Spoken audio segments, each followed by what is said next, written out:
días. ¿Cómo están? Bueno, el día de hoy, buenos días a todos y a todas. El día de hoy, siéntense, por favor. Está el secretario de Infraestructura, Comunicaciones y Transportes, el ingeniero Jesús Esteva, y también Noemí Juárez, subsecretaria de Educación Básica y quien presenta todos los jueves la sección de Mujeres en Historia. Y Jesús nos va a hablar de que ya inició, ahora sí, el programa El Bachetón. Entonces, Jesús, para que nos des la información. Con su permiso, señora presidenta, buenos días a todas y a todos. A continuación, vamos a informar sobre el programa Bachetón. El día 14 de octubre estuvimos aquí y como se comprometió, iniciamos en noviembre. Entonces, hemos iniciado ya esta semana. Adelante. Y hemos iniciado con estos dos trabajos, lo que denominamos bacheo y mapeo en la totalidad de la red federal de carreteras libre de peaje, que tiene una longitud de 44,600 kilómetros. En nuestra estrategia es tener 134 tramos de 300 kilómetros y 250 frentes de trabajo. Aquí estaremos empleando a 1,160 trabajadores y hemos iniciado esta semana y nos iremos hasta febrero de 2025 para concluir. Como se puede ver en el mapa, todo lo que está en color vino es la red federal de carreteras libres de peaje, que como ven, pues pasa por las 32 entidades federativas. Y en esta misma también vamos a tener, además del bacheo y mapeo, la repavimentación, que consiste, ahora veremos, en lo que es el fresado, es decir, el retiro de la carpeta y la colocación de carpeta de 5 centímetros. Aquí estamos hablando de 631 kilómetros, son los puntos verdes que se ven en el mapa. También se estarán empleando cerca de 1,500 trabajadores y estos trabajos inician en diciembre y se concluyen en abril de 2025. Adicionalmente, podemos pasar a la siguiente, la Secretaría de la Defensa Nacional está atendiendo cerca de 1,000 kilómetros, sobre todo en el sureste, que tiene que ver con todas las carreteras y caminos que se afectaron a partir de todos los procesos de traslado de materiales, principalmente para la construcción de las obras en el sureste, de las obras del Tren Maya. Aquí estamos hablando de 17 carreteras federales con una longitud de cerca de 900 kilómetros y 181 caminos rurales con una longitud de 430 kilómetros. Son principalmente en Yucatán, en Chiapas, en Quintana Roo, en Tabasco, en Campeche y en Veracruz. La Secretaría de la Defensa ya lleva cerca de 10% de avance en los trabajos. Adelante. Y aquí una imagen de en qué consiste el bacheo y mapeo y deshierve. Ahí corre un pequeño video. Adelante. Bueno, en el anterior se ve el bacheo y mapeo consiste en el recorte de la zona que está dañada, en el retiro del material que está afectado en el caso de que así sea, si es un bache profundo, en la compactación, en lo que se denomina también el riego de liga. Aquí ya está corriendo el video, aquí se ven los estados en los que ya iniciamos, son 9 estados: Baja California Sur, Campeche, Chiapas, Durango, Guerrero, Michoacán, Nayarit, Oaxaca y Sonora. Y aquí tenemos ya 25 frentes de trabajo. Ahora estarán viendo o vieron las imágenes de cuáles son los puntos donde estamos trabajando y en qué consiste el bacheo y mapeo. En ocasiones el mapeo retiramos carriles completos que están afectados y se tiende carpeta. Aquí se ve imágenes de Guerrero, de Chiapas, pues todo lo que ya inició en los diferentes frentes de trabajo. Esto es, tenemos 25 frentes, son 120 tramos activos de 300 kilómetros cada uno. La próxima semana estaremos iniciando el lunes con esos 120 frentes y para diciembre tendremos ya los 134 frentes activos completos. Tenemos una capacidad de atención del orden de 370 kilómetros diarios, una vez que tengamos implementados todos los frentes. Adelante. Y el otro proceso constructivo de conservación tiene que ver con el fresado y tendido de carpetas, que es lo que llamamos repavimentación. Estos son 640 kilómetros y esto inicia en diciembre, los primeros días de diciembre. Adelante. Ahora veremos un pequeño video de los trabajos que iniciaron esta semana. Adelante. Dio inicio el programa Bachetón 2024-2025. El Gobierno de México, a través de la Secretaría de Infraestructura, Comunicaciones y Transportes, arrancó con los trabajos de conservación rutinaria de la red carretera federal libre de peaje. Esta semana comenzaron las labores de bacheo en Baja California Sur, Campeche, Chiapas, Durango, Guerrero, Michoacán, Nayarit, Oaxaca y Sonora. Y la próxima semana tendremos presencia en las 32 entidades con 134 frentes trabajando de manera simultánea. En total se estarán atendiendo más de 44,000 kilómetros en todo el país. Adicionalmente, con este programa iniciaremos en diciembre la repavimentación de 631 kilómetros con 32 frentes de trabajo. Un trabajo y esfuerzo de más de 2,000 trabajadores. Es por una nación mejor, Bachetón. Continuamos trabajando. Secretaría de Infraestructura, Comunicaciones y Transportes. Gobierno de México. Segundo. Pues como ven, están muy animados los camineros. Y el día de hoy se festeja el Día Nacional del Ferrocarrilero, honrando la memoria de Jesús García Corona, un hombre de 26 años, el primer maquinista mexicano que da su vida por salvar al pueblo de Nacozari, a los lugareños de Nacozari, por eso se llama Nacozari de García.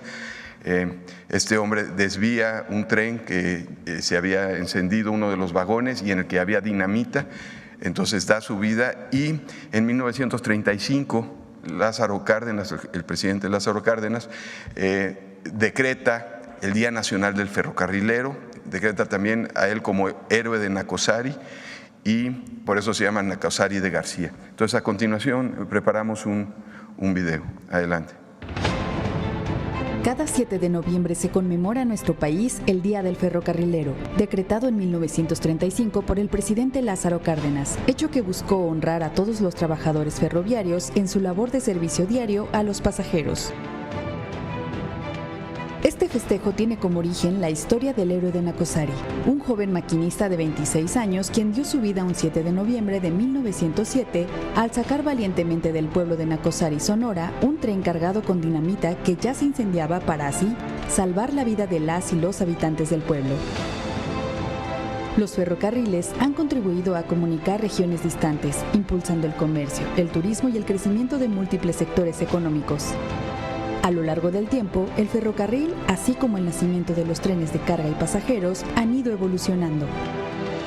Con el compromiso de mejorar la infraestructura ferroviaria del país, en la construcción del segundo piso de la Cuarta Transformación, recuperamos los trenes de pasajeros, no solo para preservar este importante legado histórico, sino para adaptarlo a las necesidades de movilidad y desarrollo.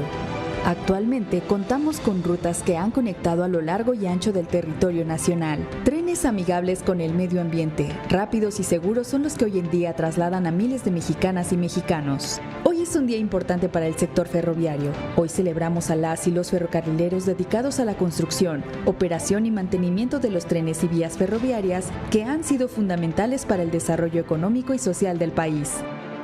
Hoy celebramos su lucha y su trabajo. Y es cuanto, gracias. Vamos de una vez contigo.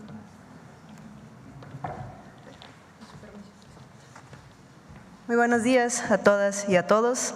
También un día como hoy, es el aniversario del natalicio de Nelly Campobello. Como se mencionó, ella nace un 7 de noviembre del año 1900 y quisimos recuperar su historia porque también es muy importante hablar de las mujeres que contribuyeron a las artes en nuestro país. Las artes como lo que nos permite tener a las personas un desarrollo integral y bueno, ella dedicada sobre todo a la danza. Les invito a conocer la historia de Nelly Campobello.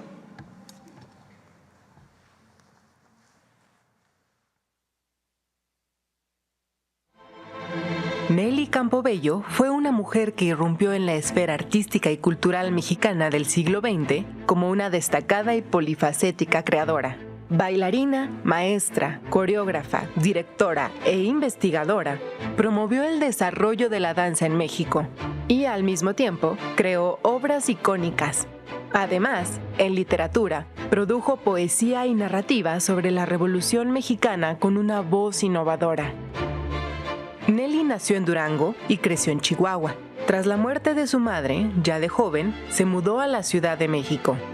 En 1930, se incorporó a la sección de Música y Bailes Nacionales de la Secretaría de Educación Pública y desde entonces, su carrera en la danza despegó. Fundó la Escuela Nacional de Danza y creó el Ballet de la Ciudad de México, donde nació el ballet masivo 30-30. Una representación simbólica de la revolución que contó con la interpretación de 400 mujeres rojas, 200 sembradoras, 200 soldados, 200 campesinos y 200 obreros. Salen mujeres de rojo, simbolizan el anhelo de libertad, avanzan tratando de organizarse. Toman las armas que entregan a los campesinos y estos corren llevando la revolución por todos los ámbitos y las mujeres quedan en el campo como llama encendida que sostiene a los libertadores. La obra monumental dancística de Nelly Campobello fue comparable a la de los muralistas mexicanos, aunque efímera y en movimiento. Además de narrar la épica revolucionaria con mujeres en roles protagónicos, fue una creadora que supo valorar lo personal y lo cotidiano. En su escritura, plasmó sus experiencias como testiga directa de la Revolución Mexicana en Chihuahua. Uno de sus libros más conocidos es Cartucho, una colección de estampas íntimas del acontecer revolucionario villista, desde una mirada adolescente. Y pasaba todos los días, flaco, mal vestido, era un soldado. Se hizo mi amigo porque un día nuestras sonrisas fueron iguales. Le enseñé mis muñecas, él sonreía. Había hambre en su risa. Yo pensé que si le regalaba unas gorditas de harina, haría muy bien. Hubo un combate de 3 días en Parral. Se combatía mucho. En una camilla de ramas de álamo pasó frente a mi casa. Lo llevaban 4 soldados. Me quedé sin voz con los ojos abiertos, abiertos. Sufrí tanto. Se lo llevaban, tenía unos balazos, vi su pantalón. Hoy sí era el de un muerto. Los relatos, poemas y coreografías de Nelly Campobello conforman, a través de la creación, una original memoria sobre el transcurrir y la esencia de la Revolución Mexicana. Sin duda, Nelly Campobello fue un símbolo, es un símbolo en la historia de nuestro país y cabe mencionar que en el terreno de la danza pues también contribuyó su hermana. Gloria y Nelly son quienes dan este impulso, este auge a la coreografía y a la danza en nuestro país. Y bueno, para finalizar, esta es una invitación a todas las maestras y los maestros a que recuperemos la obra de Nelly Campobello, porque sobre todo pensemos que muchas veces cuando estudiamos historia creemos que la hacen los adultos. Pero lo importante de Nelly Campobello es que además en su contexto está hablando desde la mirada de una adolescente, de alguien que está viviendo, y es una manera de acercarnos a nuestras niñas, niños y adolescentes, de decir, ustedes también formaron parte de la historia, ustedes, ¿qué les hubiera tocado vivir si hubiera nacido hace 100 años, en qué condiciones, qué les hubiera tocado ver en la Revolución Mexicana. Entonces, la obra literaria de Nelly Campobello es una excelente oportunidad para acercarnos, para que las niñas, niños y adolescentes también se den cuenta que son y han sido protagonistas de nuestra historia. Muchísimas gracias. ¿Es cuánto, presidente? Muchas gracias, Jesús, Noemí. Ahora sí, a las preguntas. A ver, por acá.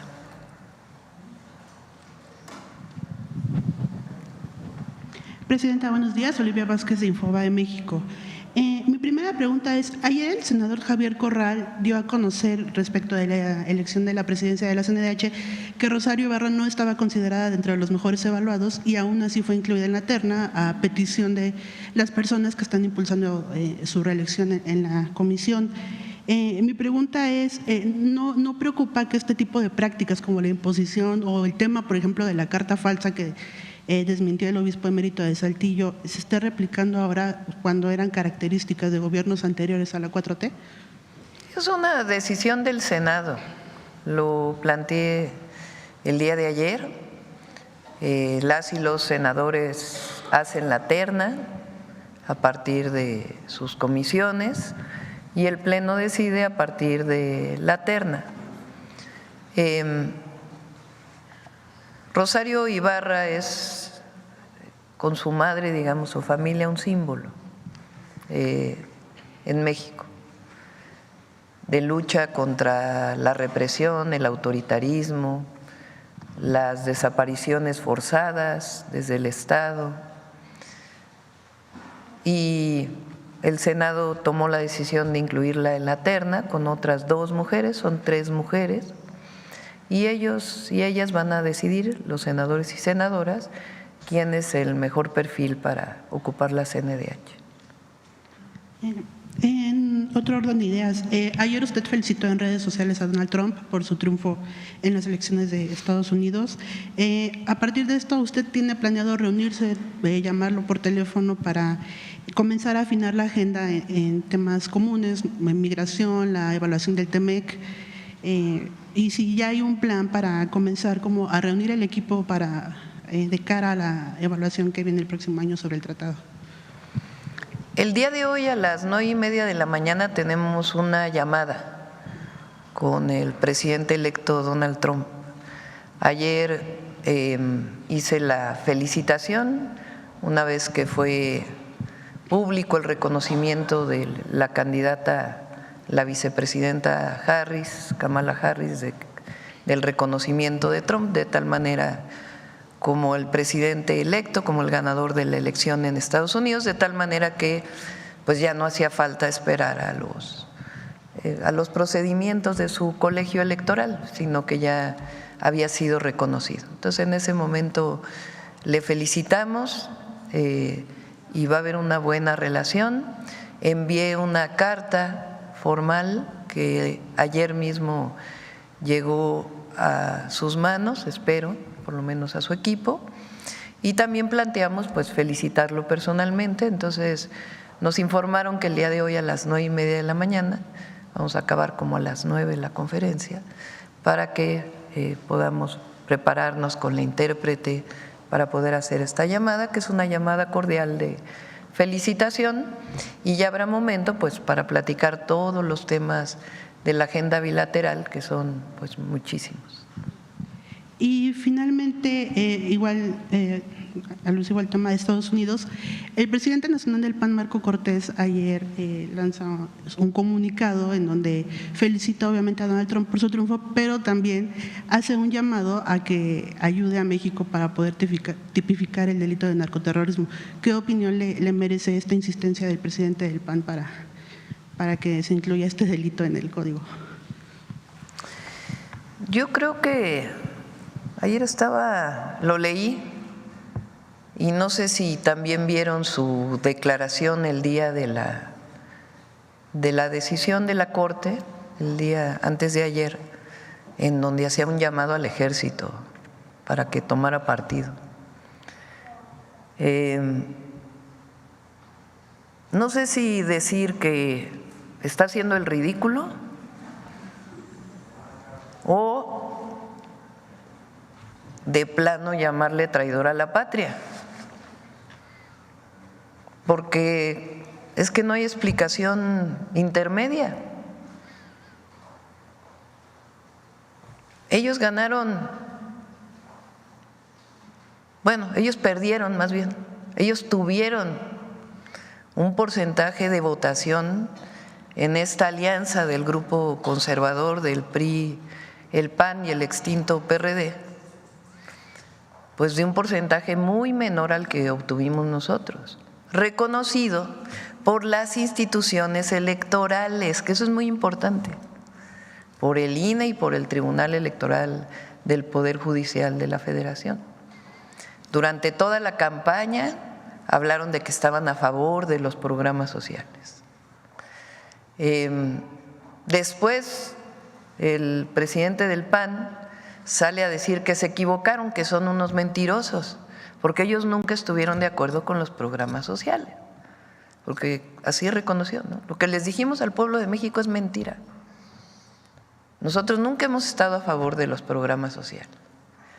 Después, aquí mismo en la conferencia, cuando los programas sociales se vota en la Cámara de Diputados y Senadores para que pasen a la Constitución los programas de bienestar, el PAN vota en lo general a favor y yo en la conferencia digo, bueno, ¿están a favor o están en contra? Y entonces en lo particular votan en contra. O sea, ¿cómo? Y luego ahora, cuando se vota la incorporación de la Guardia Nacional a la Secretaría de la Defensa Nacional, es la primera vez que él en el Senado dice que se catalogue como narcoterrorismo. ¿Por qué? Porque está llamando a la intervención extranjera.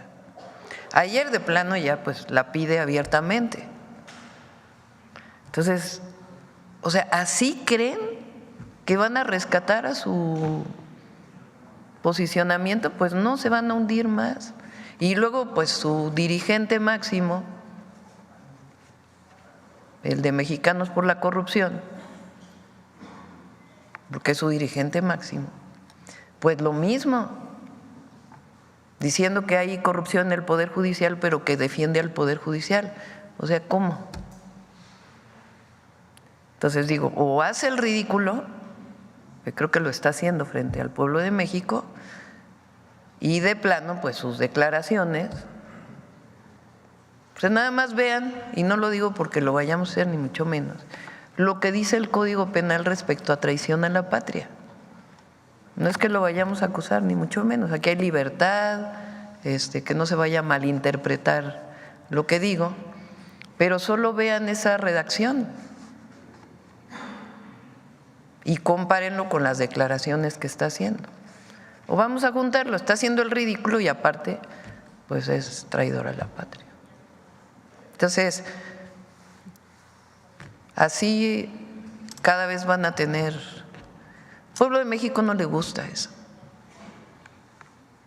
A ningún sector en nuestro país, solo un sector muy pequeño, muy conservador, que no cree en México. Es esta idea que casi viene de la colonia y de las castas, de la colonia, de que las mexicanas y mexicanos no podemos salir adelante, de que nuestro pueblo no tiene la capacidad. En el fondo es una actitud muy clasista, muy racista, cuando nosotros sabemos, todas y todos los mexicanos, que tenemos un pueblo extraordinario y que hemos salido adelante de todas. Y ahora que está más consciente el pueblo de México, mucho más empoderado, pues con más razón. Entonces, nosotros estamos tranquilos, yo estoy tranquila, estamos tranquilos, hay estrategia. El tema de la seguridad tiene su complejidad, pero vamos a salir adelante, como hemos salido siempre adelante, pero con nuestro pueblo, no en contra del pueblo y en contra de México, eso nunca. Acá. Buenos días, Presidenta. Javier Pérez de HCTV, Javier Pérez, Noticias, y gracias por la palabra. Presidenta, ayer me llamó la atención en la noticia que daba acerca del nombre del auto y el auto mexicano. Yo quisiera preguntarle, porque entre líneas, yo puse un poquito de atención, nos decía que había posiblemente más proyectos cuando dijo van a fabricarse las piezas en México para el consumo interno, y pues hay clústeres mexicanos que ya trabajan desde hace décadas en la industria aeroespacial y automotriz. El desarrollo de este auto va a ser un detonante nacional y posiblemente esperemos a nivel mundial.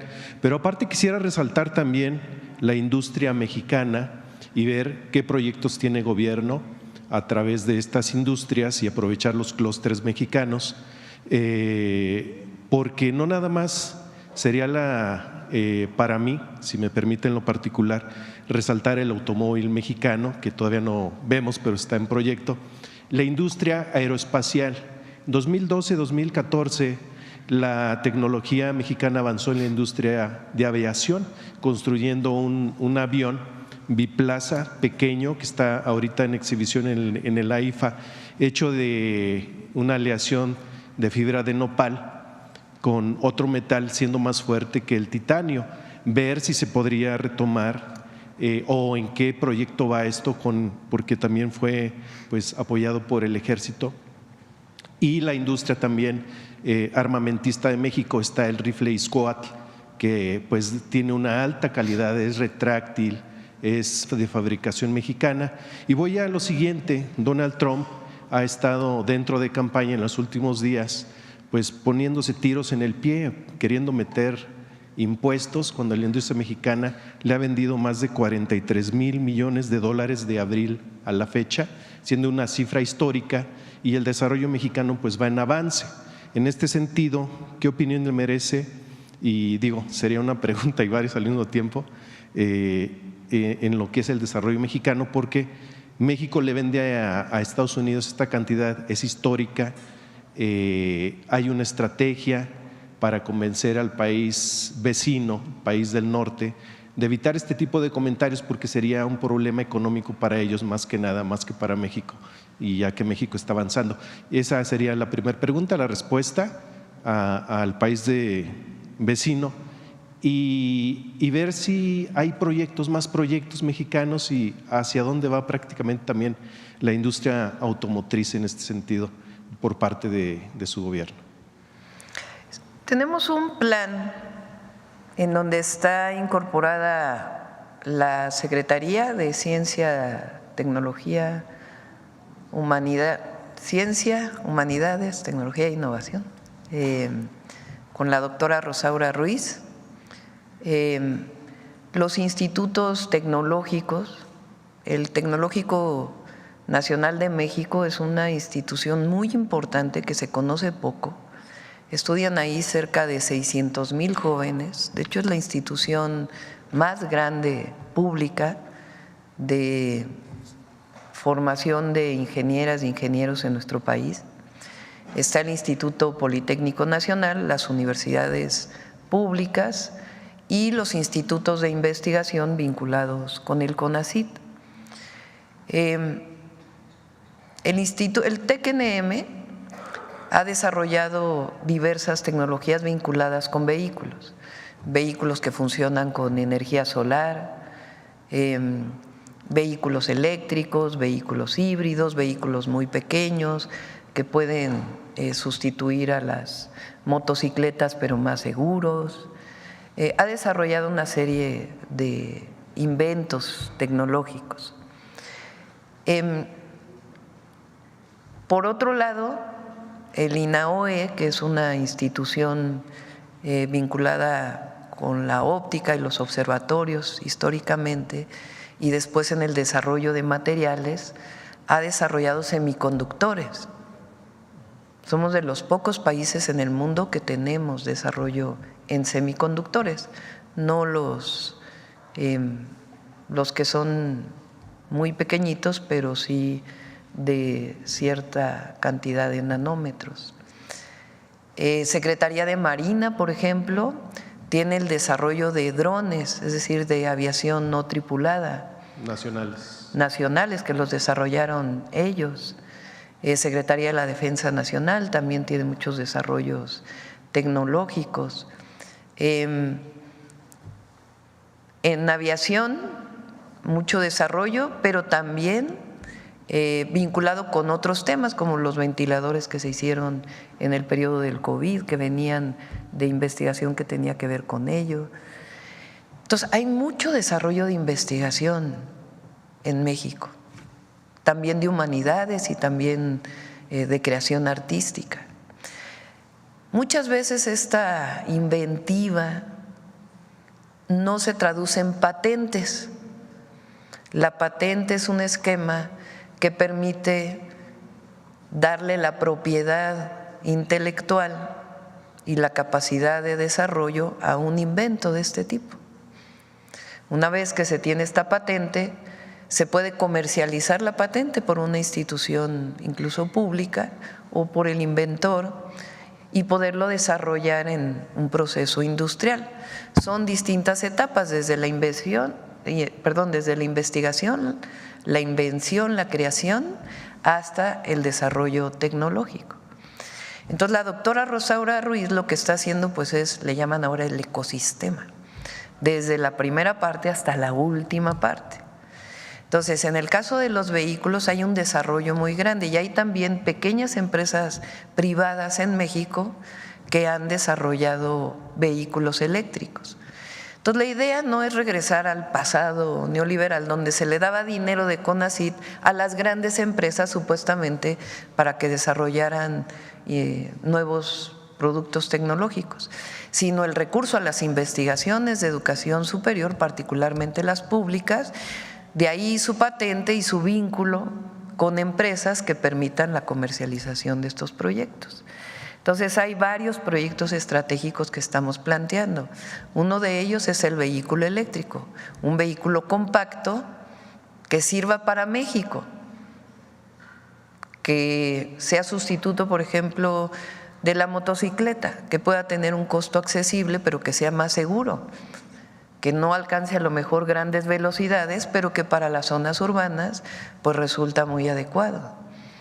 ¿Cómo se comercializaría? Pues es ya lo que estamos viendo. Pueden ser industrias mixtas o la privada con una patente de una institución o incluso la propia producción a través de una institución. Son distintos esquemas.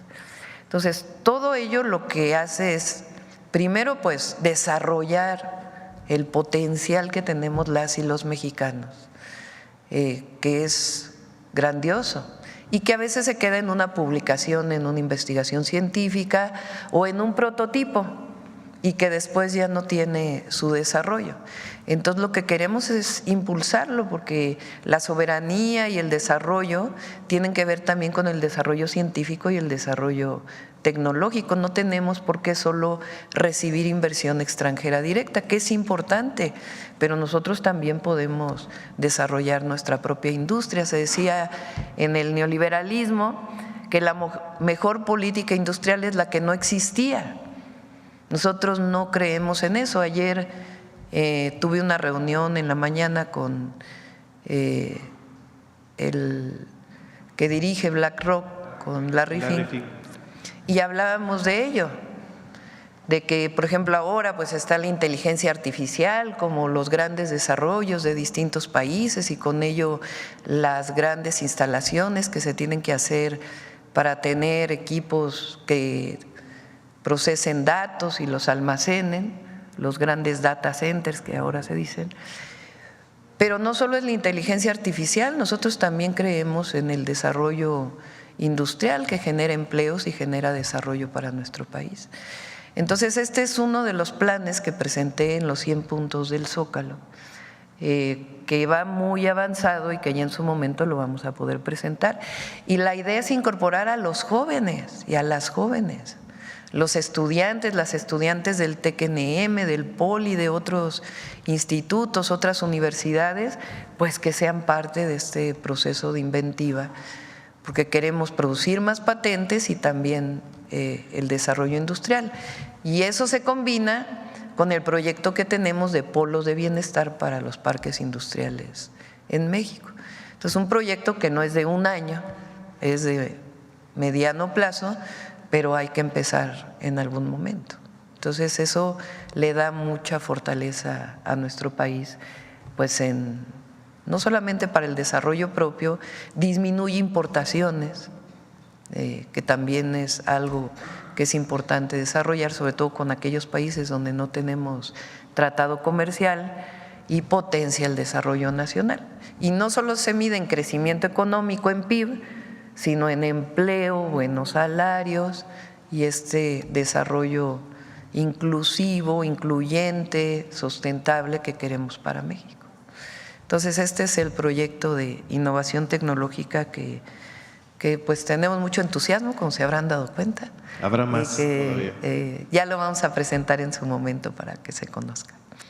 Me decías de también, México tuvo también el récord de exportaciones ahora, el último mes, es un récord muy importante y somos el principal socio comercial de los Estados Unidos.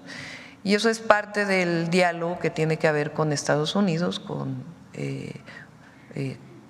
porque hoy todavía está el presidente Biden y con el presidente Trump, de lo que yo he estado planteando, que no es que haya competencia entre México y Estados Unidos y Canadá, sino que el tratado permite complementarnos y también fortalecer la economía de todo el continente. Gracias, presidente. Gracias.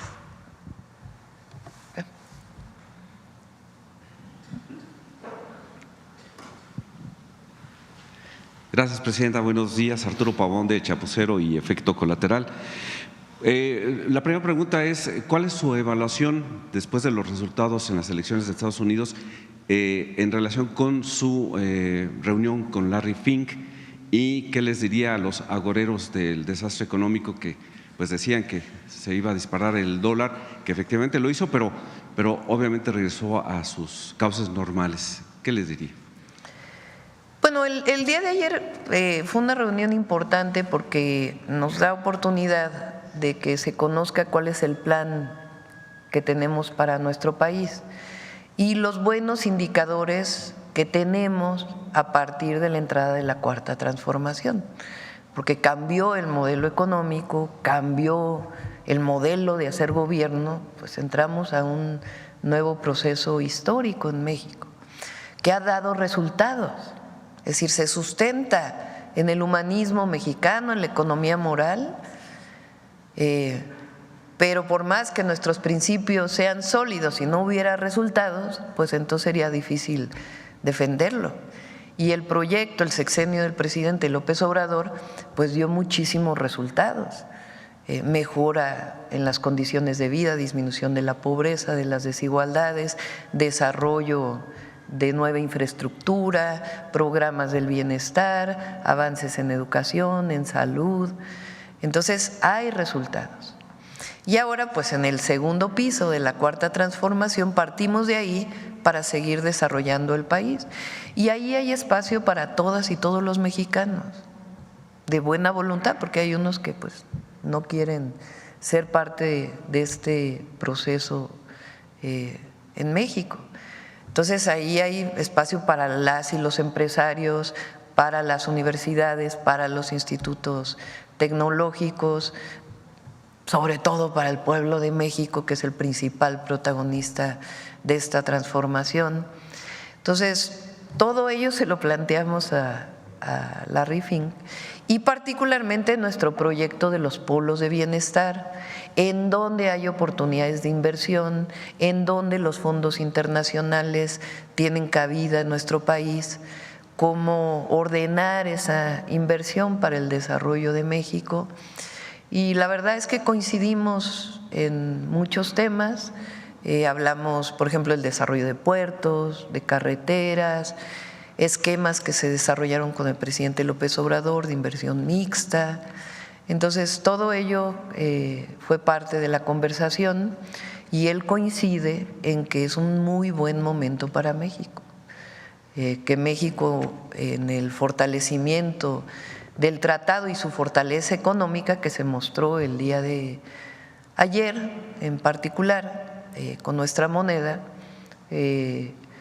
como una moneda fuerte. Fue un día de muchos movimientos, de muchos volúmenes de movimientos relacionados con el peso, y todo ello coincidió en que en efecto pues es un muy buen momento para México y el desarrollo económico, y siempre le planteamos que no es el pasado en donde lo que ofertaba México eran los bajos salarios. No, fíjense, México, para que nos sintamos orgullosos, orgullosas, es de los países que más ingenieros forma en el mundo, e ingenieras. Estamos entre los 5 países que más ingenieras e ingenieros forman en el mundo. Eso es una riqueza enorme, no lo tiene cualquier país. Entonces no es ofrecer aquí hay bajos salarios, no. Esta es la riqueza de México, y por supuesto en un modelo de desarrollo soberano, pero donde la inversión extranjera es una parte importante de este proceso. Pues imagínense que hubo el récord de inversión extranjera directa en el periodo del presidente López Obrador, y va a seguir habiendo, estoy convencida de ello.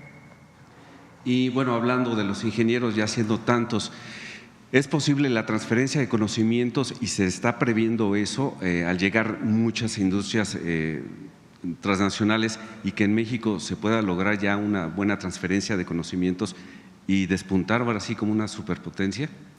Sí, nosotros somos una potencia cultural, que eso no se nos olvide nunca. Y somos la 12ª economía del mundo.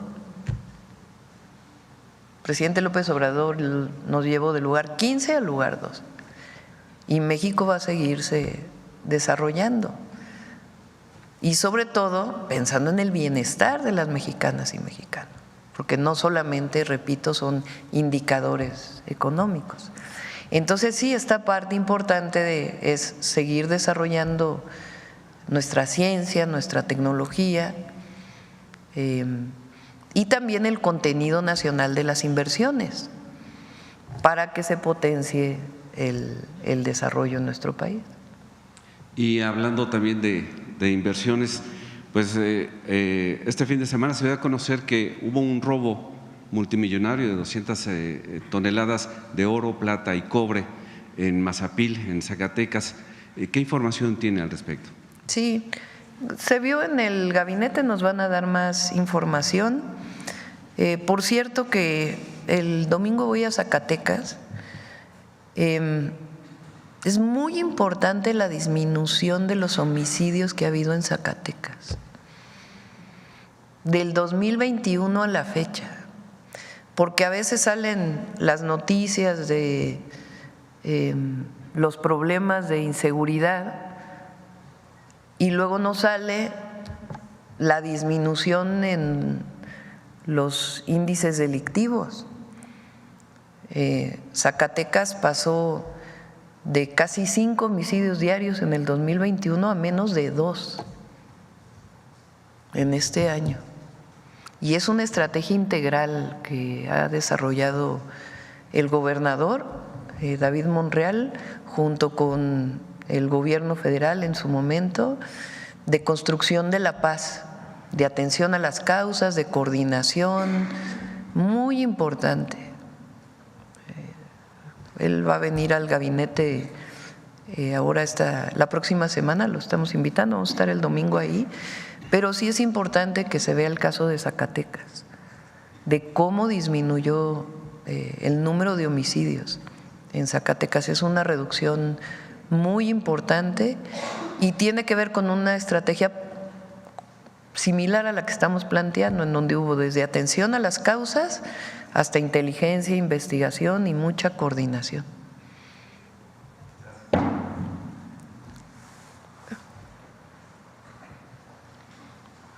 Bueno, Buenos días, presidenta Tania Damián, presidenta Tania Damián de Ángulo 7 de Puebla. Preguntarle sobre, primero, el tema medioambiental, que el presidente presentó una iniciativa para saber cuándo se podría aprobar. Ya se aprobaron varias iniciativas del plan C. El tema medioambiental, ahora que van a complementarse con Estados Unidos, que Trump, pues como dijo el compañero, no puede dejar de depender de México y se complementan, también es importante hacer una revisión de todo el entramado legal ambiental, porque hay mucha fragmentación de competencias. Hay una sobreregulación, una desregulación, y al mismo tiempo pues da certeza a las empresas, pero también se evitan afectados ambientales. La semana pasada el gobernador electo y el gobernador actual iniciaron un trabajo con Conagua para sanear el río Atoyac, pero el tema es que las empresas o los mismos ayuntamientos contaminan. Se había planteado el tema de pues solo plantas de tratamiento, pero es un tema de nunca acabar porque pues sigue habiendo la contaminación. Saber este tema del medio ambiente, cómo, si considera que es importante hacer esa revisión, pues primero de la legislación federal, porque a final de cuentas los estados siguen a la legislación federal desde Consejería Jurídica, y por otra parte, pues cuándo se podría estar aprobando la ley ambiental que dejó el expresidente Andrés Manuel López Obrador. Sí. Una parte son la legislación y otra parte es que se cumpla también con la legislación. En particular sobre el saneamiento de ríos, ya está trabajando Conagua. Yo planteé el saneamiento de 3 ríos, que no son los únicos ríos contaminados del país, pero son de los más contaminados por cuenca. Uno es el río Tula, el otro es Atoyac y el otro es el Lerma Santiago. ¿En qué consiste? Porque a veces se piensa, bueno, es que hay que poner plantas de tratamiento para limpiar el agua solamente. Están haciendo una revisión de todo el cauce del río para ver cuáles son las fuentes de contaminación. Entonces, hay fuentes de contaminación que son industriales, que vienen de industrias que están descargando agua que no cumple con la norma. Y ahí pues tienen que cumplir con la norma. Esa es una norma, es la primera norma ambiental que se hizo de calidad de las descargas. Ahora se renovó, se actualizó hace como 2 años y tienen que cumplir las empresas que descargan al drenaje o que descargan a un río o que descargan a cualquier cuerpo de agua, tienen que cumplir con una norma. Y esa norma implica pues que tengan plantas de tratamiento, particularmente las textiles en el río Atoyac son muy importantes y tienen que cumplir con la norma. Entonces lo que se hace es tomar medida de la descarga, de la calidad del agua, y ahí interviene Profepa y otras instituciones. Hay otras descargas que son de municipios, aguas negras, el drenaje que no está tratado y que se descarga al río. Ahí, dependiendo de la cantidad de agua, o entra directo a una planta de tratamiento o se hace un drenaje marginal y se lleva junto con otras descargas a una planta de tratamiento. Pero por eso hay que identificar primero las fuentes de contaminación. Entonces, en eso están trabajando muy de la mano la Secretaría del Medio Ambiente y Recursos Naturales, Alicia Bárcenas, con Conagua, Efraín Morales, y en el caso de Tula se está trabajando muy de cerca con el gobernador de Hidalgo, con Julio Menchaca. En Puebla se está trabajando tanto con Sergio Salomón como con Armenta, que está por entrar, y en el caso de Lerma Santiago pues empieza desde el Estado de México. Entonces ahí también hay otros afluentes que tienen que ver con agua de riego. Entonces es un trabajo muy importante y tiene que haber recursos, evidentemente, para poder hacer todas las obras. pero es fundamental porque así como somos la 12ª economía del mundo, pues también tenemos que tener ríos sanos, que también tienen causas de salud y causas ambientales. Entonces es parte de este trabajo integral. Entonces sí hay una parte de normas, de leyes, pero la otra pues es hacer realidad lo que está hoy en las normas y en las leyes. Gracias, presidenta. Sobre todo porque, bueno, pues los afectados ambientales, a final de cuentas, la salud lo va a tener que pagar el Estado, y mientras más haya pues esa claridad y que las dependencias pues cumplan o las apliquen, porque como que a veces parece que se echan la bolita, ¿no? Y por otro lado, la semana pasada fue Martí Batres a un recorrido en el ISSSTE muy interesante, porque Ángulo 7 publicó un reportaje sobre algunas quejas de eventuales que tienen 10, 15 años. Hizo un recorrido, platicó con el personal de salud, incluyendo estos trabajadores. Ellos comentan que se debería hacer una revisión, porque en el ISSSTE es la única institución que todavía sigue valiendo el ser familiar para entrar, o sea, para basificarse. Tiene un puntaje alto. En el IMSS, o sea, sí puedes, digamos, si, o sea, tienes un familiar, puedes meterlo, pero no incide en la basificación al final. Y ahí tienen una problemática, bueno, esa problemática de los familiares. El presidente expresidente tuvo la intención de basificar a los que estuvieron en la pandemia, pero a final de cuentas por X o Y no se ha concretado. Precisamente ahorita lo que contestaron fue que, bueno, que eso ya había pasado, fue en 2023, y que ahorita ya lo que vale pues es la forma de contratar, que tiene mucho peso los familiares, y por otra parte está dividida la bolsa. Es decir, por una parte los que trabajan en los hospitales y por otra parte los que trabajan en todas las, digamos, clínicas o en las fuera del hospital. Y sucede mucho esto de que saben que va a haber, o sea, no hay plaza en el hospital, pero la abren afuera, se va uno que está en el hospital a la plaza foránea, pero luego después, un año después, le avisan que se va a abrir algo digamos, una plaza en el hospital, se regresa al hospital y toda la gente que está esperando, digamos, su basificación de 10, sí, bueno, a mí me tocó entrevistar hasta de 15 años eventuales que no se han basificado en el ISSSTE, y bueno, pues este recorrido que hizo Martí Batres, pues al menos fue bastante favorable, porque pues pudo platicar con todo este personal de salud. Sin embargo, pues valorar la posibilidad de que se revise lo de los familiares, de que automáticamente tienen un puntaje mayor por ser familiar. Está haciendo muy buen trabajo Martí, está revisando, ya venía desde el presidente López Obrador y particularmente Berta Alcalde, que hizo un trabajo muy bueno al frente del ISSSTE, y él ahora está revisando todo, desde lo que hace falta en las clínicas, en los centros de salud, hasta la situación laboral y en todo caso algunos de estos temas que planteas. Por cierto, ayer uno de ustedes me preguntó este tema de las aportaciones de los trabajadores de confianza al ISSSTE y lo estamos revisando.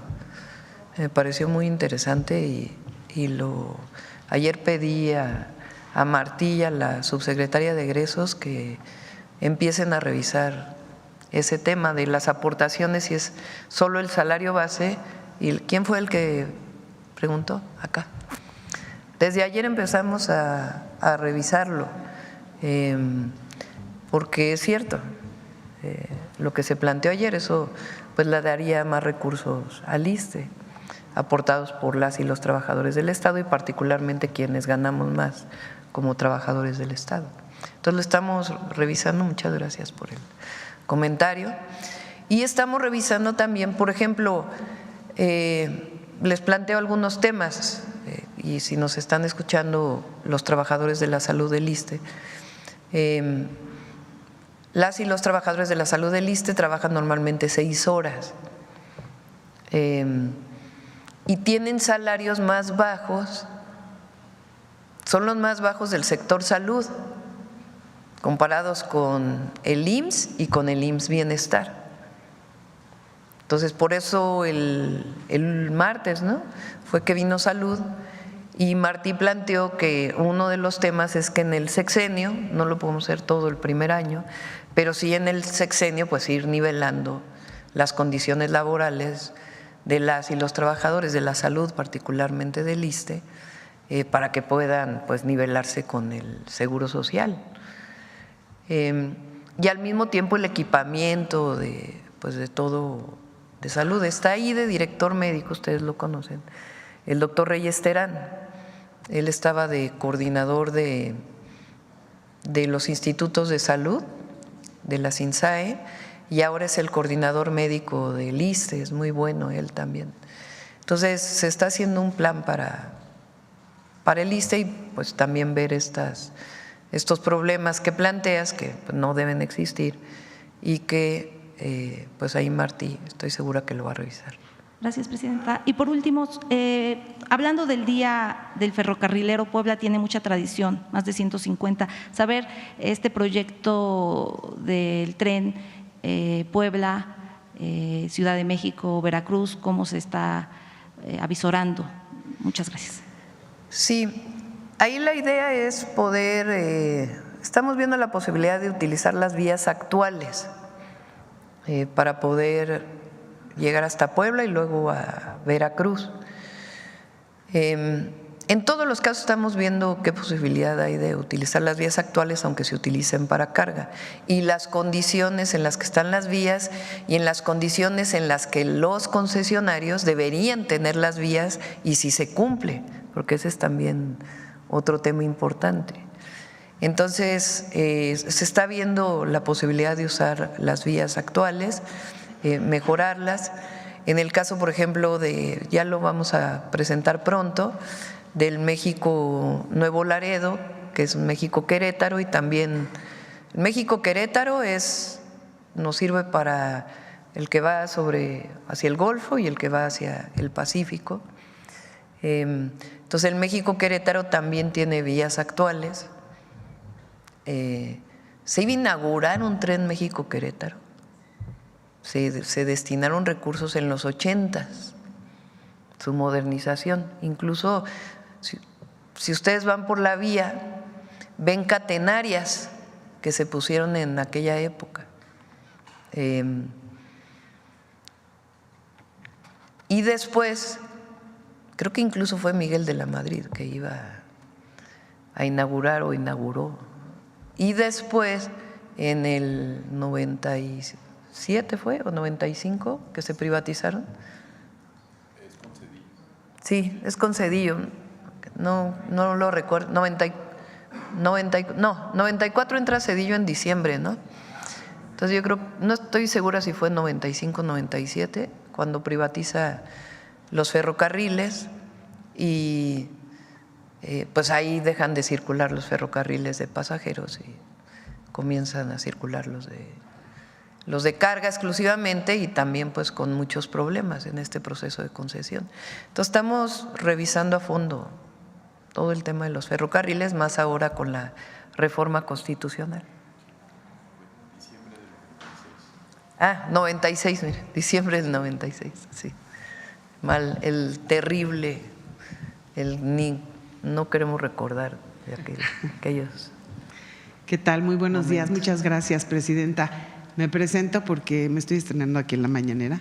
Mi nombre es Olga Ojeda Lajud, soy corresponsal del grupo Imagen del Golfo, que tiene 5 periódicos impresos, 3 digitales, una revista, encabezados por el Diario del Istmo.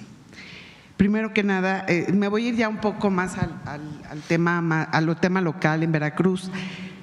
Como usted sabe, pues tenemos 3 puertos importantes, que es Tuxpan, Coatzacoalcos y Veracruz. Me gustaría saber en ese sentido qué piensa o qué planes tiene en su administración para el desarrollo de los puertos mexicanos, sí, incluidos los 2 de Veracruz. Ya vamos a presentar el plan de puertos con la Secretaría de Marina.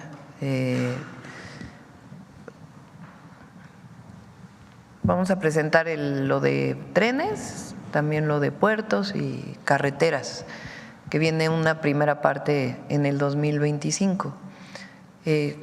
Lo que hoy son las ACIPONAS, que están a cargo de la Secretaría de Marina, ellos generan recursos y esos recursos los pueden invertir en el puerto. Entonces la idea es que esos recursos pues se inviertan en distintos puertos que queremos desarrollar, tanto en el Pacífico como en el Golfo, y obviamente pues Salina Cruz, que es uno de los proyectos que ya incluso lo tienen 4 empresas privadas, además de la Secretaría de Marina. Se va a hacer un trabajo para Veracruz y Coatzacoalcos, que también es parte del tren interoceánico. En el caso de Coatzacoalcos y Veracruz también está contemplado en este programa. Tuxpan, de acuerdo con Secretaría de Marina, que son los expertos, es más un puerto de cabotaje, es decir, de transporte menor de mercancías de un lugar a otro, puede ser en México. Estamos acostumbrados en México a pensar que el transporte de mercancías interno, pues eso, por carretera o por tren o por avión, pero también puede ser por barco o también hay, y eso se le llama cabotaje. Entonces, Marina piensa que Tuxpan puede ser un muy buen puerto para el cabotaje. La nueva gobernadora Rocío Nale tiene muchos planes para Tuxpan, de potenciar ahí el desarrollo pues que se cayó durante todo el periodo neoliberal de Pemex, de petroquímica, y hay un terreno muy grande de Pemex que puede ser también utilizado para un polo de bienestar. Entonces hasta ahora ese es pero va a haber inversión en Veracruz, aparte de los puentes, ¿verdad?, que también lo estamos desarrollando con Rocío, para que en el caso de Coatzacoalcos el tren interoceánico pueda llegar hasta el puerto. Y además pues tienen problemas de saturación. Entonces Rocío tiene la idea de hacer puentes, nuevos puentes para la entrada a las ciudades. La vamos a apoyar con estos proyectos, y aparte el desarrollo de los puertos y el puerto de Tuxpan, que en realidad pues es un polo de desarrollo. Muchas gracias. Y bueno, hablando un poco de desarrollo, usted sabe que en el mes de octubre fue el mes con fuertes lluvias que afectaron severamente al estado de Veracruz, especialmente al sur del estado, en donde, bueno, se aplicó el plan DN3 y el plan Marina. Y quiero saber, todavía pues hay muchos rezagos, sobre todo en localidades rurales. Quiero saber si de alguna manera ustedes están contemplando alguna ayuda extraordinaria para los damnificados y las familias que resultaron afectadas. Sí, estamos en comunicación con Cuitláhuac. García fue producto del crecimiento del río, inundó varias comunidades. El otro día decía por el triste tema de España, de Valencia, que aquí México ha desarrollado una capacidad enorme, particularmente con las Fuerzas Armadas, pero también con Senapred y otras instituciones civiles, de atención en caso de desastres como estos o de problemas de inundación, sismos, toquemos madera. Pero las Fuerzas Armadas, Marina, Secretaría de la Defensa, actúan de inmediato. No necesitan la orden del secretario de la Defensa para poder actuar. Ellos saben que para apoyar a la población tienen protocolos de ayuda inmediata, y eso es algo muy bueno que ha desarrollado nuestro país. Entonces, en el caso de Veracruz, estábamos no recuerdo en qué lugar estábamos, en una de las giras, y vi en las redes el tema, y ya estaban actuando desde el día anterior con la coordinación también de Protección Civil. Y ya que termina, digamos, la emergencia, entonces entra también con la Secretaría de Bienestar para poder hacer censos junto con el gobierno estatal para ver qué ayuda requiere.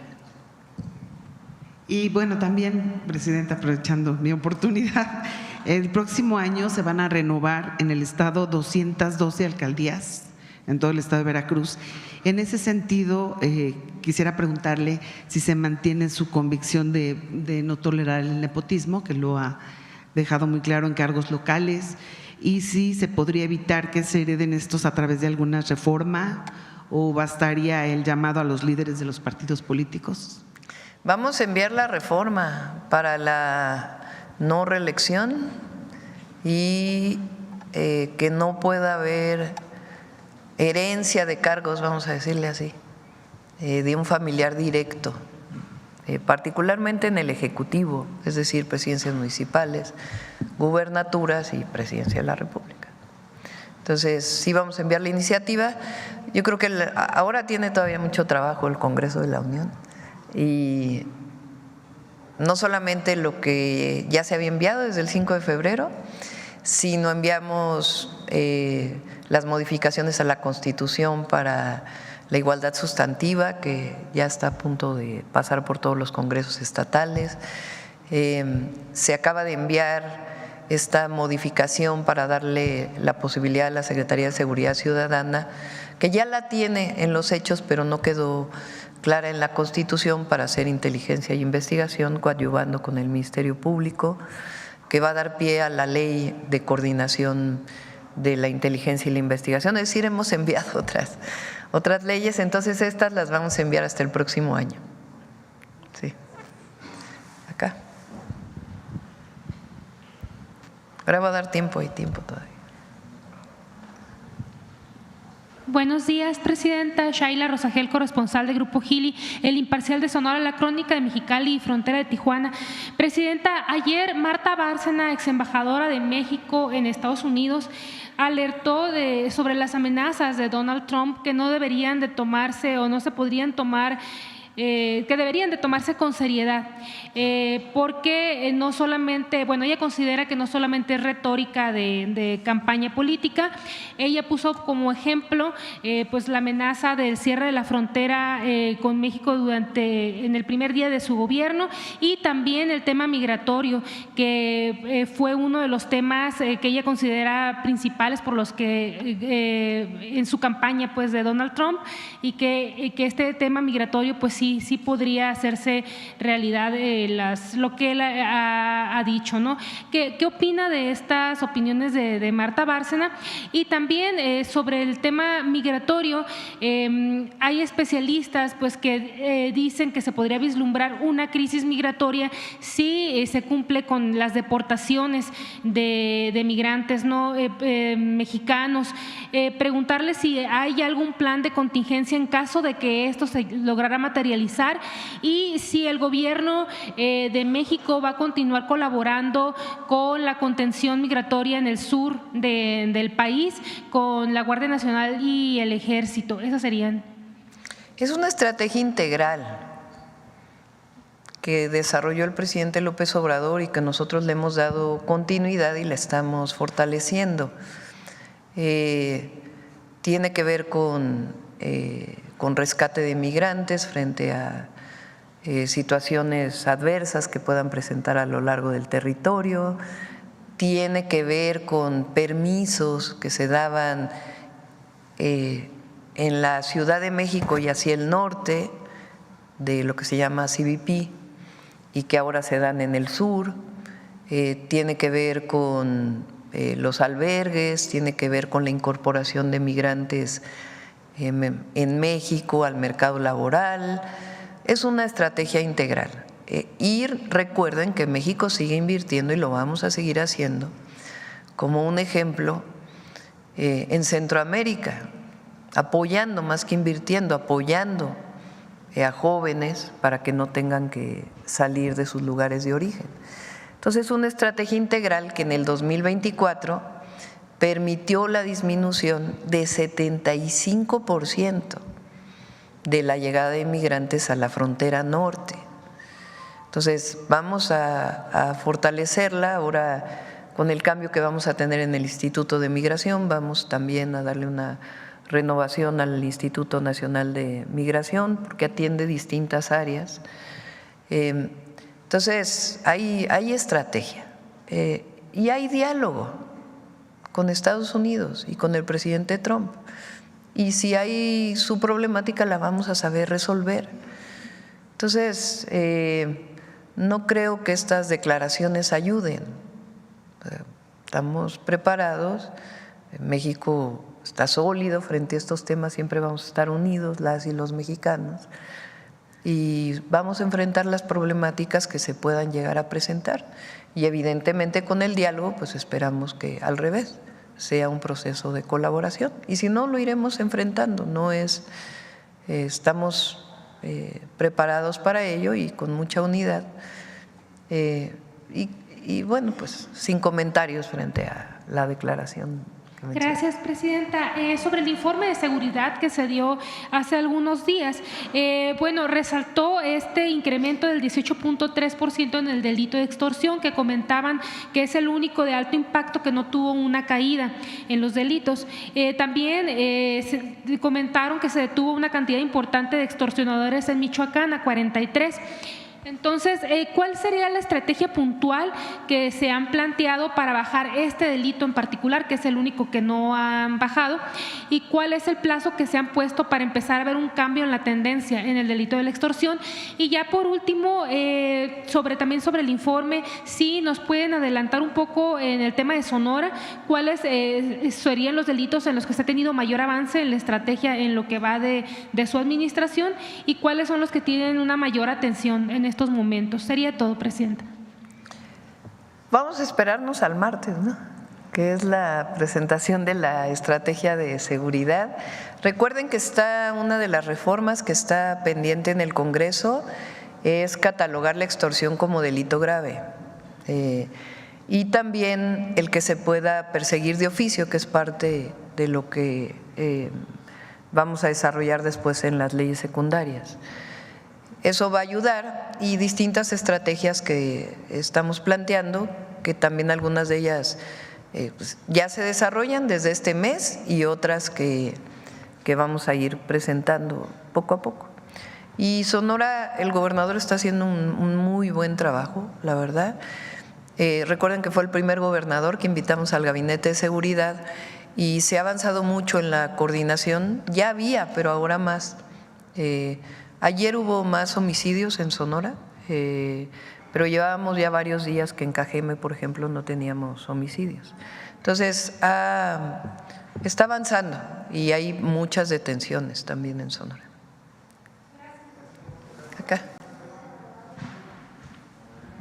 Buenos días, Presidenta. Carlos Domínguez, de Nación 14. Hoy a las 11:30 de la mañana, el gobernador de Tamaulipas, Américo Villarreal Anaya, inaugurará en Matamoros, Tamaulipas, el Congreso Nacional Aeroespacial, que se proyecta pondrá tanto al Estado como al país en el radar del mundo en esta materia. Presidenta, el programa de este Congreso contempla conferencias magistrales muy importantes, talleres, mesas redondas, entre otras actividades, además de la intervención de la ponencia del astronauta mexicano Rodolfo Neri Vela y exposiciones de la empresa del multimillonario Elon Musk, SpaceX, donde se expondrá su visión sobre el futuro de la exploración espacial.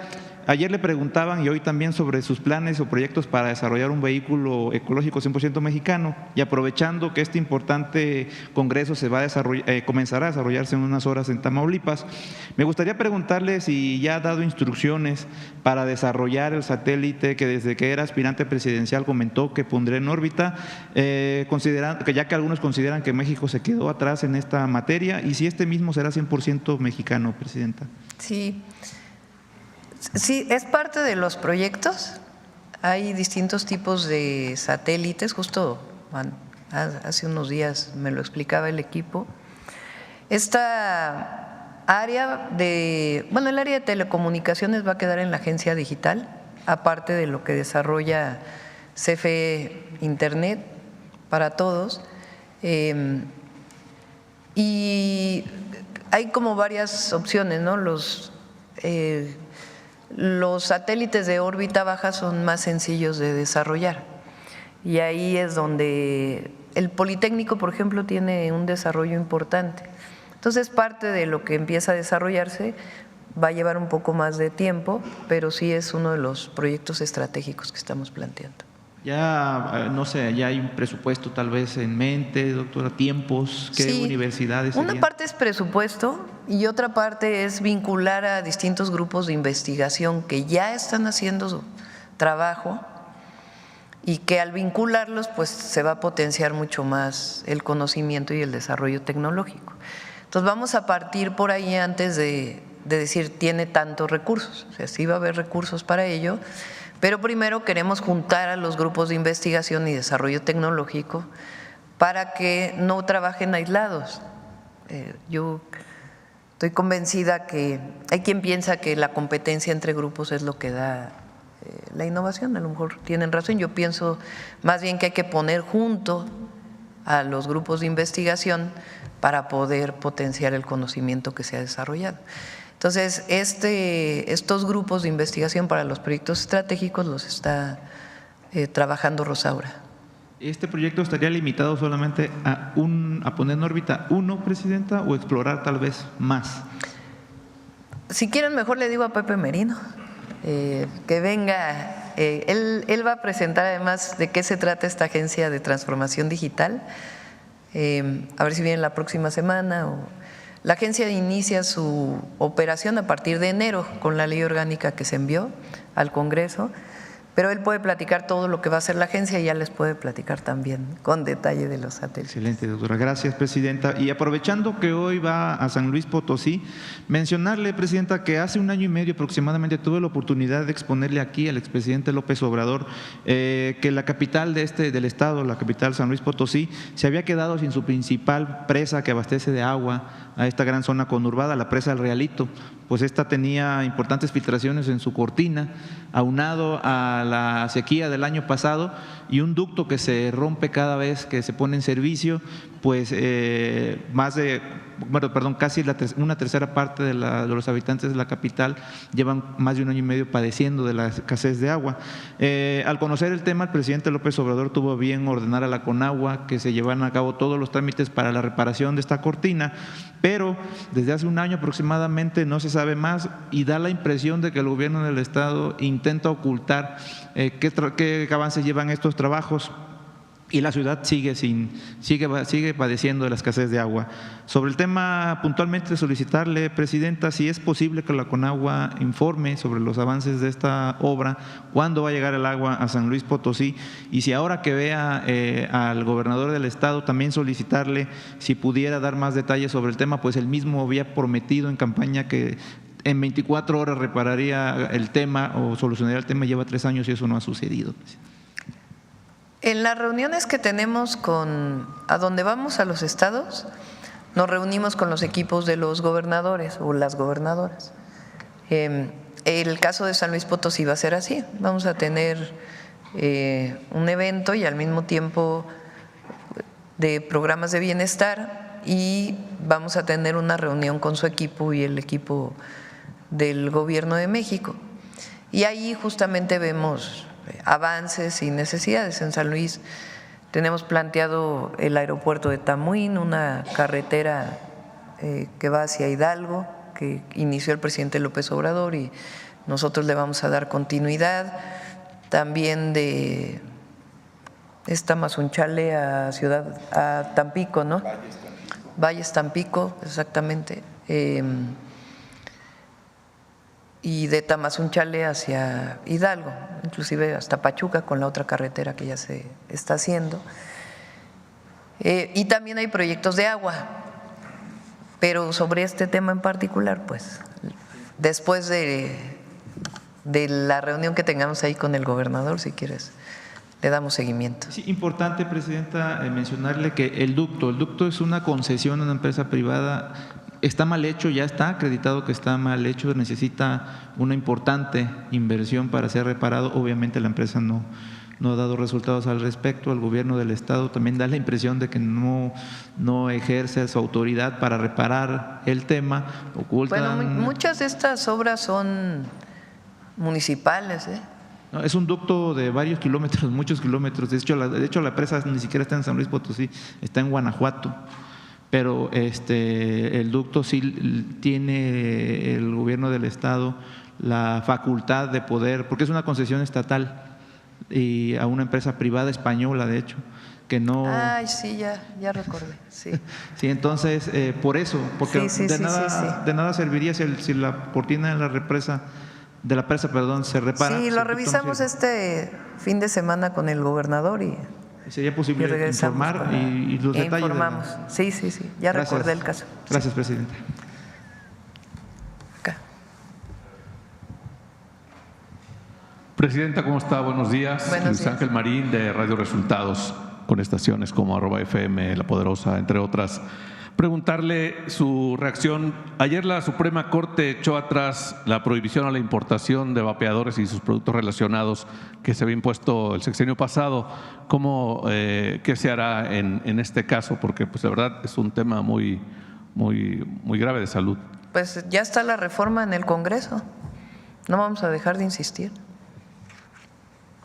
Muy bien. Mi siguiente pregunta. Ayer vimos que ratificó o envió al Congreso la ratificación al equipo de Hacienda que encabeza Rogelio Ramírez de la O. En este tema, el presupuesto, Presidenta, 2025 ya está listo. ¿Cuál sería el rubro con más recursos para este año 2025? Lo vamos a presentar aquí, las líneas generales del presupuesto. Se tiene que enviar a más tardar el 15 de noviembre, del paquete presupuestal, a más tardar el 15 de noviembre. Obviamente se mantienen los programas sociales, hay recursos para los nuevos programas, para educación, para salud, hay ahorros en algunos temas también muy importantes que permiten orientar hacia la inversión de trenes, de carreteras, de agua. Entonces ya prácticamente está listo el paquete, lo hemos estado trabajando desde antes de que entrara al gobierno. El presidente López Obrador me dio oportunidad de que pudiera trabajarlo con Rogelio Ramírez de la O. Y ahora pues le hemos estado dando seguimiento. Entonces, si me permiten, pues que venga Secretaría de Hacienda para que se pueda explicar los rubros más generales del paquete. Muchas gracias. Nos decía sobre su reunión ayer con Larry Fink, si nos puede dar un poco más si le dio alguna cifra que se invertirá en México y en qué. No hablamos en particular de cifras, ustedes saben que ellos son un fondo de inversiones. También vino una alianza que ahora tienen con un fondo de infraestructura. Entonces, un poco a lo que venían, pues es cuáles son los proyectos que tiene México y qué tanto estos fondos internacionales pueden apoyar el desarrollo de estos proyectos. La gran mayoría de ellos es para apoyar a empresas privadas, para inversión privada. Entonces, nosotros le planteamos que el viejo modelo de asociación público-privada no lo vamos a desarrollar, que son nuevos modelos, en todo caso, de construcción mixta, parecidos a los que hizo el presidente López Obrador para, por ejemplo, el aeropuerto de Tepic o algunos otros, que ese es, digamos, uno de los caminos para infraestructura, pero hay otras áreas en donde hay inversión privada, como en puertos, por ejemplo, en donde hay distintas formas de inversión y ahí pueden entrar estos fondos de inversión. Entonces, pues obviamente planteamos que México quiere las inversiones, que hay un nuevo modelo, él conoce muy bien al presidente López Obrador, estuvo aquí con él varias veces, entonces conoce el modelo de desarrollo y quería escuchar de nosotros pues cuál era la visión que teníamos. Le planteamos, por ejemplo, el tema de energía que se presentó ayer y otros temas que también platicamos de este proyecto de polos de desarrollo que tenemos. Entonces fue una muy buena reunión. Muy bien, muchas gracias. Ya por último, muy interesante estos homenajes a mujeres en la historia. Hoy veíamos lo de Nelly Campobello. ¿Podría reforzarse este homenaje poniendo a escuelas, instituciones, el nombre de estas mujeres en la historia? Porque muchas escuelas llevan nombres de otros países o de ciudades y sería buen homenaje reforzar mujeres en la historia usando estos nombres para las escuelas. No sé qué opine de esto. Sí, la idea es que no solo se queden en estas secciones que presenta en la mañanera Noemí. Ella es la subsecretaria de Educación Básica. Sí. Ella es maestra.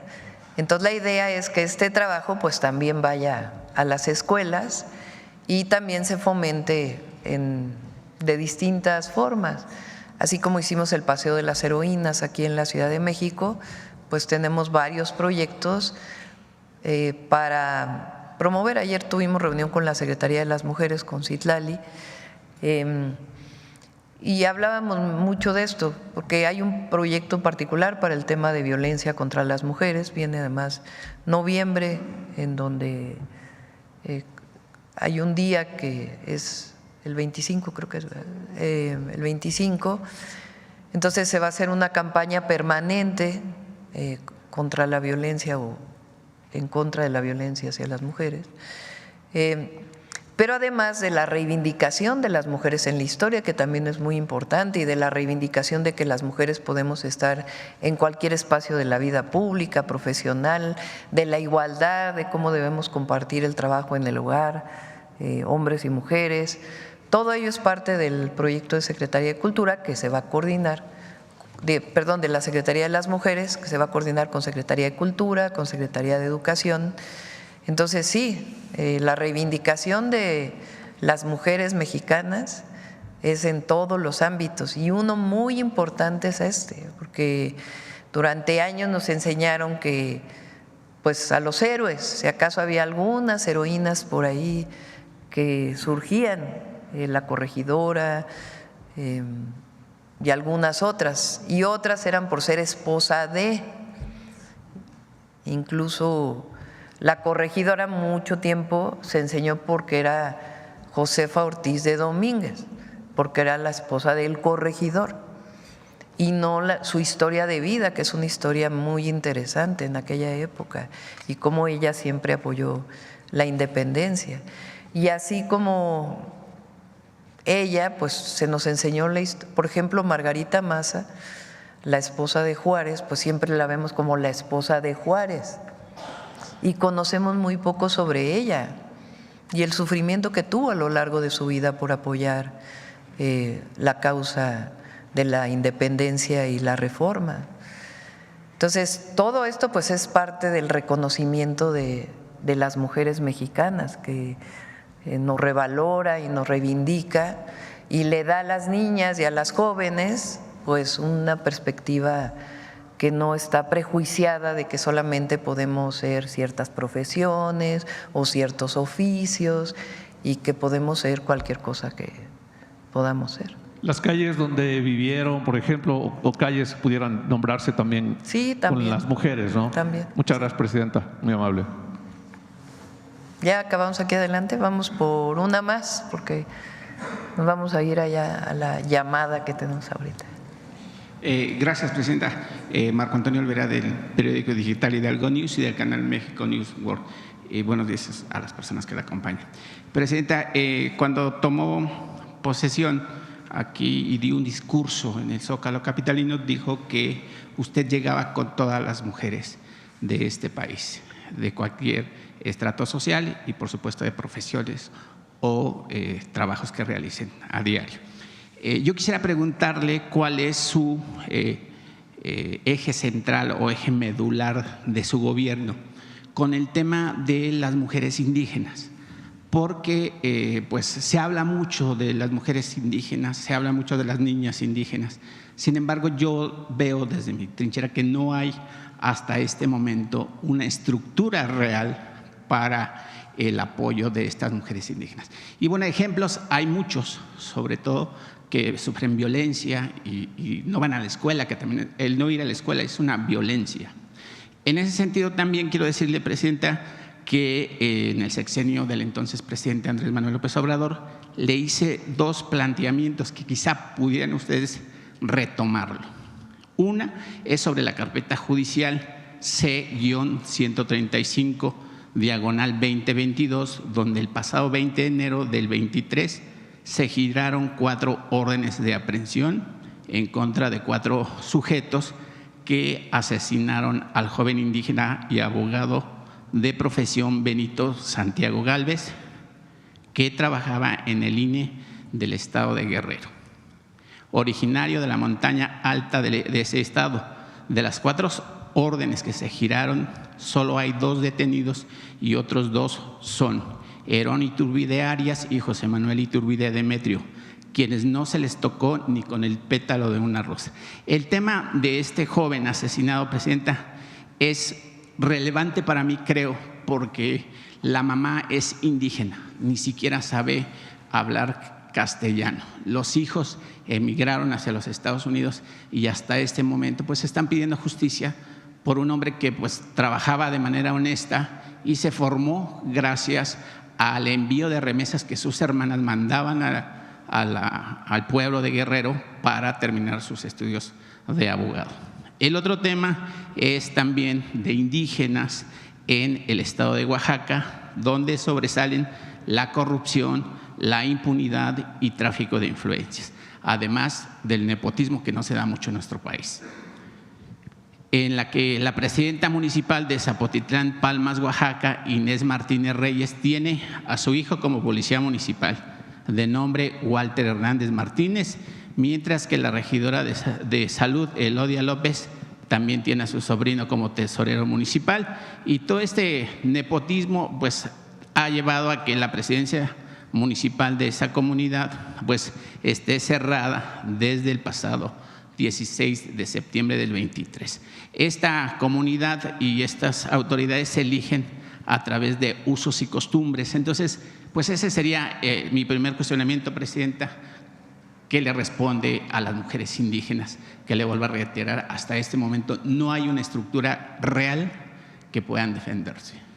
Bueno, sobre los casos, para que nos los pases y los compañeros de Atención Ciudadana los puedan recibir y poder apoyar. Y es de dos vías. Por un lado, la Secretaría de las Mujeres tiene un programa importante y por el otro lado, estamos revisando todos los planes de justicia para los pueblos y comunidades y al mismo tiempo aterrizar la reforma constitucional, donde se le da derechos plenos a los pueblos y comunidades indígenas y afromexicanas, porque no se puede quedar solamente en la letra. Claro. Tenemos que avanzar mucho más. Entonces, la idea es que en los planes de justicia haya una parte importante para mujeres indígenas y, por otro lado, aterrizar la reforma que nos permita también apoyar de una manera muy importante a los pueblos y comunidades indígenas y particularmente a las mujeres. Entonces, sí es parte de lo que tenemos planteado. Cuando hablamos de los derechos para las mujeres, yo decía en campaña, no solamente es por el bien de todos, primero los pobres, que los pobres incluye, aunque es las y los pobres, pero formalmente pues incluye a hombres y mujeres, sino por el bien de todas también primero las pobres. Claro. Y donde hay más pobreza, abandono y discriminación es a las mujeres indígenas. Yo lo dije aquí un día, muchas mujeres indígenas que emigran a las ciudades a trabajar en el hogar para que otras mujeres puedan salir a trabajar, son invisibles. Apenas se les dio la posibilidad de que pudieran tener su seguridad social en el sexenio del presidente López Obrador, pero son invisibles allá y también cuando migran. Entonces, por supuesto que las mujeres indígenas tienen que estar al centro. Y otro tema el rubro financiero, Presidenta, hace unos días el Fondo Monetario Internacional otorgó un crédito blando por 35,000 millones de dólares o pesos, no recuerdo exactamente, en caso de una emergencia que pudiera vivir la economía mexicana. Quisiera que nos explicara o le explicara a la gente que la ve y la escucha, cómo va a tratarse ese tema, ese financiamiento, que bueno, se otorga pero no se toca, pero sin embargo los especialistas dicen que ya nos estamos endeudando, que estamos adquiriendo nuevas deudas, y pues eso es mentira, si simplemente es un crédito blando que está ahí pero que no se toca. Es una línea de crédito que ya existía, o sea, es, lo que dice el fondo es, ahí está esta línea de crédito, tu economía está sólida por si lo quieres utilizar en algún momento. Entonces, es como si uno supiera que tienes un préstamo en el banco disponible, pero no lo has utilizado porque no ha habido necesidad. Entonces ahora ratificaron que está esa línea de crédito en caso de que México la quiera utilizar. ¿Y por qué se la dieron? Pues por la solidez de la economía mexicana. Entonces está ahí por si la utilizamos. No creo que sea necesario, pero es importante pues que en un momento dado que hubiera una necesidad, pues sepa uno que ahí está la línea de crédito y no en ese momento estar buscando líneas de crédito de banca comercial o de otros fondos. Entonces, eso resalta la solidez de la economía mexicana y tienes ahí pues un préstamo que en caso de que sea necesario lo utilizas. Hasta ahora no se ha utilizado y no creo que vaya a ser necesario utilizarlo. Están bien las finanzas públicas, le estamos dando seguimiento puntual, el secretario de Hacienda evidentemente, pero nosotros tenemos reuniones semanales para darle seguimiento al cierre presupuestal del 2024 y ya está listo el paquete del 2025, que va a reducir el déficit, por cierto, y también al mismo tiempo se mantienen programas sociales, el apoyo a todos los derechos y también inversión. Por último, y muy rápido, en el Congreso local de la Ciudad de México, una integrante diputada de Morena presentó una iniciativa de ley, no sé si se enteró, le pasaron a su personal, que en la delegación Iztacalco, aquí en la Ciudad de México, un padrastro y el esposo de la esposa del mismo, pues asesinaron a un niño que se llama Cruz y que ahora están impulsando una ley que se llama Crucito, con el afán de que los padrastros y las madres de los niños pues sean castigados con penas pues severas para que nunca más se metan con los niños. Yo creo que es un crimen meterse con los niños.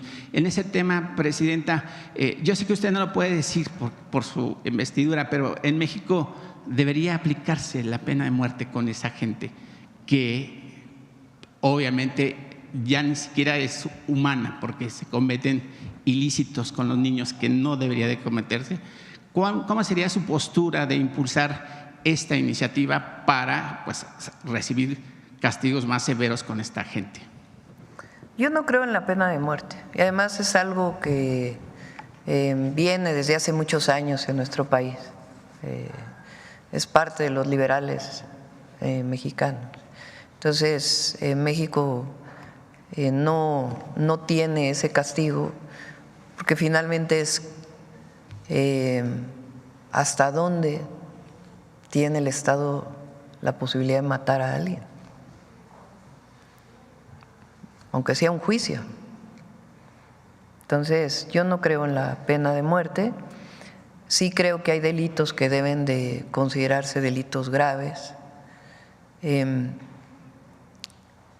Y en particular en estos casos de violencias familiares y particularmente violencia contra las niñas y los niños, tiene que haber ambos temas. La sanción penal y también la atención, la parte de atención a las causas. De cómo una niña o un niño, primero la prevención también, porque si hay casos de violencia, desde dónde pueden detectarse, por ejemplo, desde la escuela y otros mecanismos, pero también, en general, las familias mexicanas nos protegemos y estos casos aislados que no queremos que aumenten, pues necesitamos proteger a las niñas y a los niños desde antes, para que no llegue una situación así. Gracias a todos y a todas. Terminamos y… ¿Perdón? Sí, si quieren el martes lo presentan el martes, si quieren mañana damos más información sobre este tema. Bueno, muchas gracias a todas y a todos. Gracias.